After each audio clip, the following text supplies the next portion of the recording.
Hi everyone, welcome to this Shield introductory class. Now the whole purpose of this class is for me to explain to you exactly what Shield training is about. It's Shield personal safety, and the best way for me to explain it is to use this graphic here. Now you can see at the top, enjoyment. Right, so the way I see this is, unless we enjoy ourselves, unless you enjoy yourself and I enjoy myself, we won't practice, alright? So if we don't practice, we won't get this repetition. But if we do enjoy ourselves, then we will repeat it. Alright, so the first thing, enjoyment, because enjoyment will lead to repetition. Repetition will lead to us all developing skills. Skills will lead to us developing confidence. And confidence, of course, will increase our enjoyment. Right, so we get this really nice loop of what to do. But the most important thing at the top here, the place where we begin, the place where it all starts, is with enjoyment. No enjoyment, no repetition. You know, you have to force yourself to repeat something. Well, you don't really enjoy it, it's not going to happen. As you can see, my dog here, Reggie, is well, he jumps in on a lot of videos actually, so you may see him from time to time on any of our videos. And he likes to be on camera. It's almost as if he knows as soon as we switch the camera on, he tries to get in the picture somewhere. Anyway, so that's by the by. So the sessions are going to be a little bit of fitness, a little bit of a workout, a little bit of movement, a little bit of cardio, nothing heavy. I'm not going to have you huffing and puffing and panting, but just a little bit of movement, a little bit of, movement is the thing. Movement's the best word to describe it. And obviously we're going to be looking at techniques that are going to help us keep us safe and be really useful, easy to remember. It's not becoming something that's really complicated, is it? It's going to be easy stuff that's simple to remember, that's fun to practice. Good. Alright, so every class will begin with a short warm-up, and we'll do that now, yeah? But these warm-ups, they contribute to the movement section, don't they? The activity section. Yeah? Alright, good stuff. Now, I'm from a long martial arts background, so I like to start my classes, my sessions with a bow. I've got no objection if you don't like to. I'm just going to have a little bow. All my bow means is that I respect you, I'll do my very best, and I'll do everything I can to make sure that we don't hurt each other. Right, so we're not going to hurt each other with impact when we're training online, but I'll try not to give you any ideas that are likely to hurt you either. Alright kids, so we're just moving on our toes, just getting ourselves active, getting some blood flowing. So the best way to get blood flowing is to use the biggest muscles in the body, legs, bottom, right, because as soon as they start to move, they make a demand on our blood supply, heart rate has to go up, heart rate goes up, breathing rate goes up. Right, so it's a really good start. Arm muscles are good as well, but they're a lot smaller than leg muscles, so they don't activate things quite as quickly. Right, so I'm going to get you to step across this way, from side to side, just so that you can continue warming up. But also this is a really good way to loosen up your adductors, the muscles that go up the insides of your legs. Right, because you're stepping across, you're pushing off, you're pulling the other leg across to meet the first leg. Right, and you're just activating those muscles. That's nice. Good, right now we go forward and back. Try not to stand on the dog. Right, so nice and soft with your knees bent. Now I'm stepping forward with my left leg. Well, I'm stepping forward with my right leg, but if we're mirroring each other, it would be left and then back. Or would it? No, probably not if we're not mirroring each other. Anyway, it doesn't matter, we're just warming up. So step forward with one leg and back. I lead off with the same leg first. So I lead off, same leg going forward as I do back. I just catch up with the other leg. Good, right now I'm going to change and lead off with the other leg. When I do this in classes, when we have groups of people here training, this seems to be the most difficult exercise for people to grasp. I've got no idea why. I think people think it's more complicated than it is. All I'm doing is stepping forward, catching up, stepping back, catching up. Yeah. The reason I'm doing it, it's like doing a lunge and a catch up, and also doing a back lunge and a catch up. Good, right, so let's jog. Push our hands together.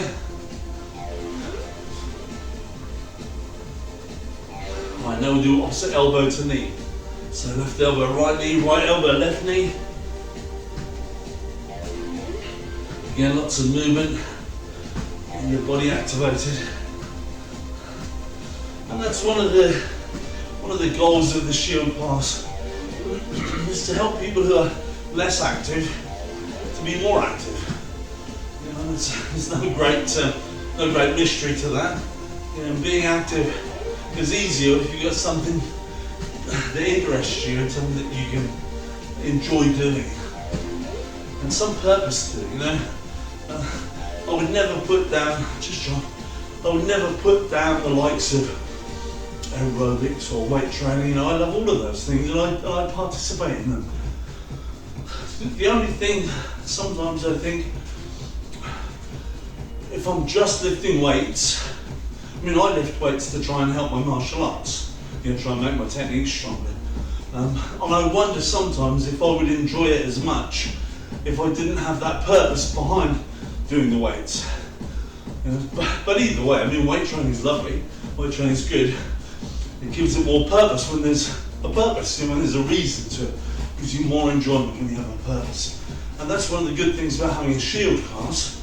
You know, doing these workouts is good because there's a purpose behind it. Right, let's just put our legs about twice as wide as our shoulders, and we're going to bend down to one side, take the weight on this leg, come across, bend down to the other side, and take the weight on this leg. Other side, good, and back the other way. Good, nice and steady. Good. And all we're doing is gently transferring that weight over from one side to the other, and giving our knees a bit of a warm up at the same time. Good, right, so I'm going to put my left leg forward. I'm going to do 10 knee swings. I'm going to swing this knee up to my shoulder. All right, ready? Off you go. Swing up this way. Good.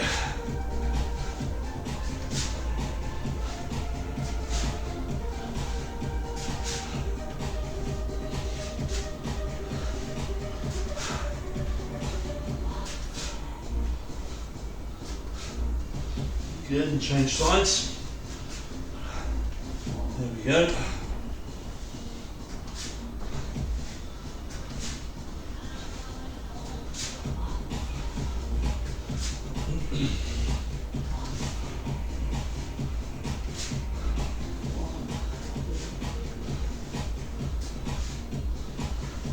Lovely, good. Back in your toes again, and just gently push your hands together, get your shoulder muscles warmed up a bit. I know, lock your fingers and pull. And then lock your fingers and push, or just push your palms together. And pull.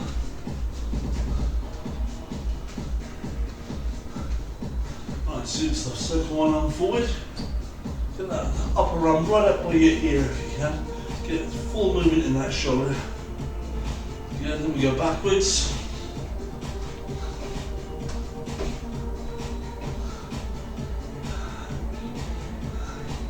The other side.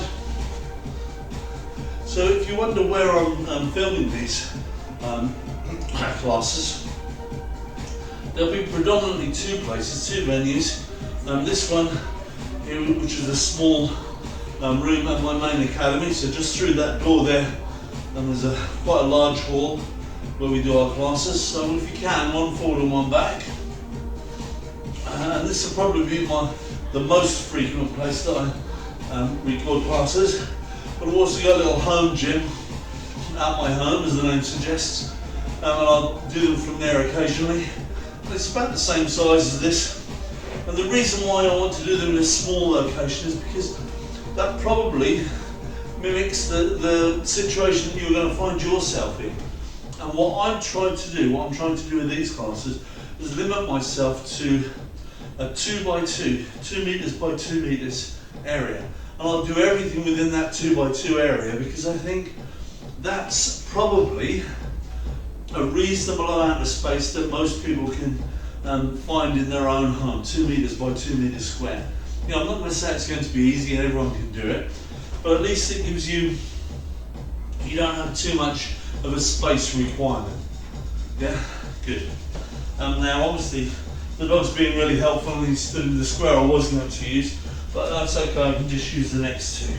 Right, so I'm going to pretty much stick to this square, this square, this square and this square. Yeah, so and the reason I point that out, just so that you can say, yeah, okay, that makes sense, I can make that much space in my home to practice. Good, alright, so the first thing we're going to work on is a flinch, an automatic response. Now we all have an automatic response. If someone goes to you, you probably go, whoa, right, and that's millions of years of evolution have made it so that people who do flinch have survived, and they've gone on to have children, and their children have all flinched. Right, the ones that don't flinch, they probably died. They died out. Yeah, so we all flinch. It's all something that we do naturally. All I want to do is refine it a little bit. Yep, and it takes time. It's going to take time. It's not something where I'm going to show you something and you're going to immediately do it. It needs practice, it needs repetition, so that it becomes second nature. Yep, and that's exactly what we want. We want personal safety to be second nature to you, without you being paranoid and worrying all the time that someone's out to get you. Right? So we're starting in this neutral position here, and each time I count, you're going to step back with one leg, I don't mind which leg, bring your hands up this way. Right, so I stand sideways, you're going to step back, bring your hands up. Yeah, and all you're doing is creating a little bit more space between you and the person you perceive as being aggressive, and you're getting your hands up this way. Now, why protect the head? Why get your hands up and protect your head? Because obviously there are other vulnerable parts in your body that are just as important as your head. But are they just as important? Because this is where all your decisions are made. This is the control center. If this gets taken out, there are going to be no decisions made. So anything else can fall to the prey. Yeah? So protect the control center, make your decisions. Then you are at least able to make your decisions. Alright, so what we're going to do then, we're going to step back, hands up this way. Alright, ready? Nice and simple. I don't mind which leg you step back with, I don't mind how far you step back, you're just going to create some space. Ready? 1, hands up. 2, hands up this way. 3, hands up. 4, 5, 6, 7, 8, 9, 10. Alright, good. Now let's step back with the other leg, just so we get to practice both sides. 1, 2, 3, 4, 5, 6, 7, 8, 9, 10. Alright, super good. Now something else that's really important for me to push across to you right at the start of this. I'm not going to teach you to be the world's most lethal weapon that has a deadly effect on anyone that harms you. I want to keep you safe. My goal, everything I will teach you is about you getting from what you think is a dangerous position, or may actually be a dangerous position, to a safe position. It's the only thing I'm interested in. I'm not interested in teaching you how to stand over somebody who tried it on with you and say, yeah, that showed you, I taught you a lesson. I'm not into that at all. I just want you to learn to be safe and have the very, very best chance of getting to safety, whatever the world throws at you. Okay? Because it's really important we establish this right at the beginning. Because, you know, if you're looking for a way to become the world's greatest assassin, this isn't the course for you. Alright, good. So let's progress on from there. Let's let's make this nice and simple, but we'll push forward a little bit.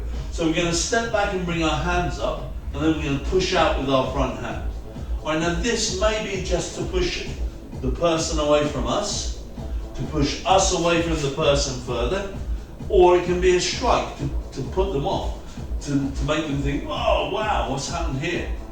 Yeah? Anything that will break their concentration, anything that will throw them off their stride is good, right? Because it gives us a moment to think, a moment of space where we can perhaps make an exit. Yeah?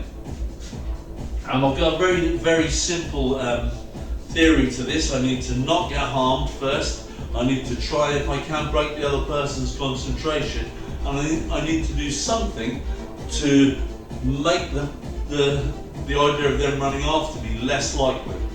Yeah, now that's often a dead leg. You'll see that's often going to be a dead leg, or a strike, or a stamp to their foot, their leg, or something, because I want to get away. And if I reduce their chance of running after me, that's good. I like that. To me, that's a good theory. Yeah, there'll be other things as well, but there will be lots of attacks to legs and groin and feet, right? Because those are easy things to stop people running after you. All right, so let's go back to this. We're going to step back, hands up, and push with that front hand. And I will call it a push, but if you want to think of it as a strike as well, that's fine.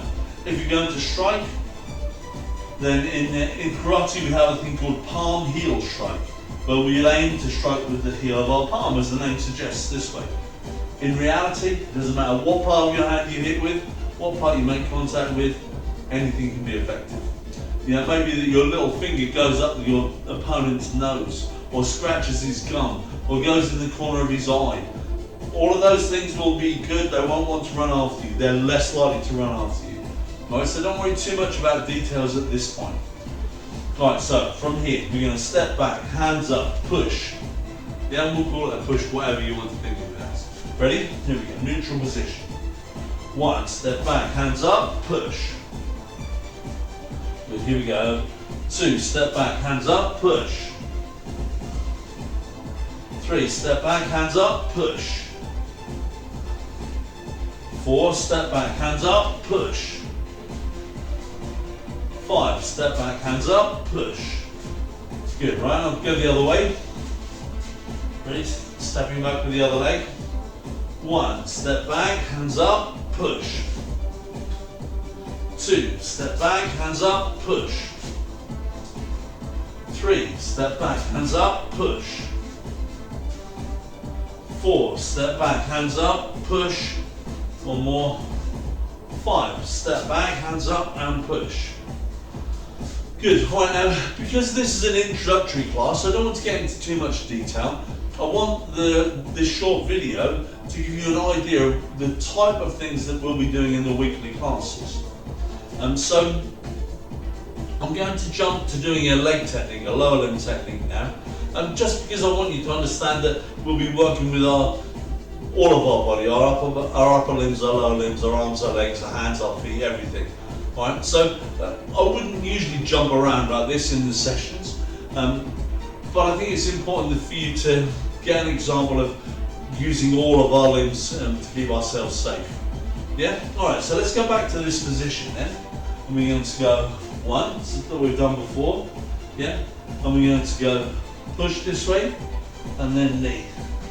Right, so all I want you to do when you knee is to push your knee away from you rather than just up. So rather than it just coming upwards this way, where there are fewer targets, I want you to drive it forward this way. Right, so you hit the front of your knee. Alright, so the sequence will be step back, hands up, push or strike, and then from there, knee with your back knee. Yeah, and remember, this is just to give you an idea of the types of things that we'll be learning. And obviously they'll get a little bit more intricate and a little bit more, they'll require a little bit more skill as you become more skillful. Remember, enjoyment helps us to repeat things, repetition will create the skill. We can't go from here to here without going through this stage. Right? We need this enjoyment, we need to go through repetition, then it becomes a skill. Okay, so let's go. So from here, step back, hands up, push, knee. 2, step back, hands up, push, knee. 3, step back, hands up, push, knee. 4, step back, hands up, push, knee. 5, step back, hands up, push, knee. Good, right, change sides. How high would I do the knee? I would do the knee into the aggressor's thigh. Right, because I think a dead leg is the best way to stop someone running after you. Alright, are we ready? So we're going to step back with this leg. Ready? Step back, hands up, push, knee. 2, step back, hands up, push, knee. 3, step back, hands up, push, knee. 4, step back, hands up, push, knee. And 5, step back, hands up, push, and knee. Good. So, the one more thing that I want to cover you is a little bit of exercise in each session. Because I think if you're going to do anything physical, then it ought to help you with your whole body. Right? So I want your arms to be stronger, your legs to be stronger, your torso to be more toned. I just want all those things to happen gradually. So we're going to start at quite a low level of exercise, and then hopefully we'll build up from there. Well, not hopefully, I know that if you practice it and you do more and more, your level of exercise and your physical ability will go up. Right, but I'm assuming we're starting from a low base. Alright, so let's get in push-up position. I've got 4 exercises that I like to do, because I think they look after the body and they turn most of the body. Right, so I'm going to start with push-ups, but I'm cool with you doing the push-ups on your knees. All I ask, if you do the push-ups on your knees, is that you don't stick your bum in the air and bend at the hips as you do the push-ups. Right, I need you to have your hips low, like this, in a straight line, and bend your arms to get the movement this way. But use the whole of your upper legs from your knees all the way to your shoulders as a straight plank, a straight lever. Alright, so let's see if we can do 5 from here, shall we? Ready? 1, 2, 3, 4, 5. Good, right, so I appreciate that might be easy for you, that might be very difficult for you.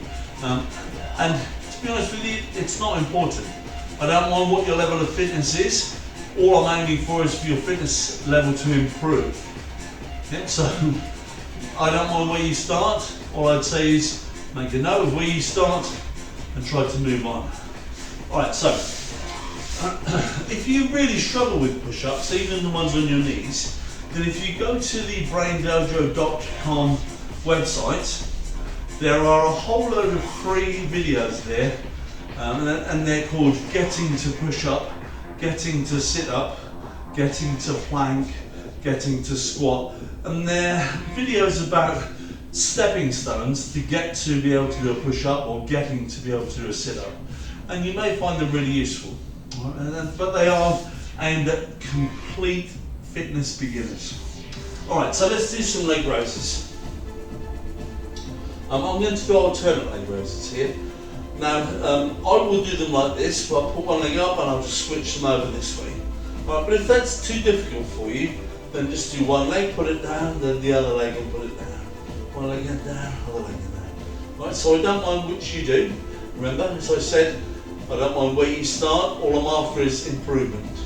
I don't mind how quickly you improve or how slowly you improve, as long as you improve. Alright, are we ready? Let's go. Now, how many should I do? I think if I count to 10 from where I am now, however long that takes me, see if you can keep going, even if you don't do 10.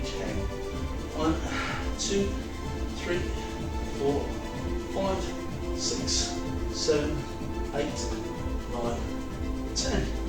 Alright, lovely, good. So we've done something for our shoulders and chest, torso as well, because we were in that plank type position. So we had a little bit of a workout on our torso. We've done some abdominals. I think we should do some leg work now. Work those big muscles a bit more. Right, so you can stand up. Alright, now I may as well tell you this right from the start. You may or may not be able to see on screen, I've got scars on my knees here. And both of my knees are artificial, they've been replaced. That's through years of abuse from martial arts. Right, so I don't have quite as much movement in my knees as I did when I was a youth. Alright, so that's one of the reasons why I don't squat deeply. But the other reason is I'm not sure of the usefulness of going down too low. I don't think, personally, that we need to squat getting our hips lower than our knees. I don't think there's any logic to that. Alright, so let's just squat down here, 1 and up, yeah? So you can go deeper if you want to, but I don't tend to let my hips go lower than my knees. Right? 1, because they don't, and 2, because I don't think it'd be a great idea anyway. Right, there are lots of things you can do with your arms as you squat.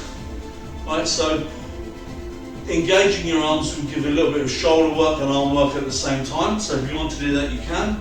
If not, just keep your arms across you like this. Might be a good position to start from. Right, so I'm going to do 10 squats. I don't mind how deeply you go, but keep with me, keep going until I've done my 10, and do as many as you're comfortable with, and go as deeply as you're comfortable with. All right, ready? Here we go. 1, 2, 3,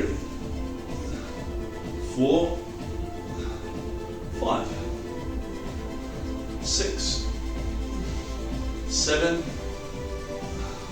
8, 9, 10. Alright, good. And as I said, we'll do a little bit more fitness, a little bit more complex and interesting self-defense, personal safety, a little bit more cardio, and it will gradually build. It will gradually become something that you're better and stronger at. And the most important thing, in my opinion, is that your knowledge of safety increases as you have fun and enjoy yourself. Alright, I hope you've enjoyed that. I hope the introduction wasn't too long.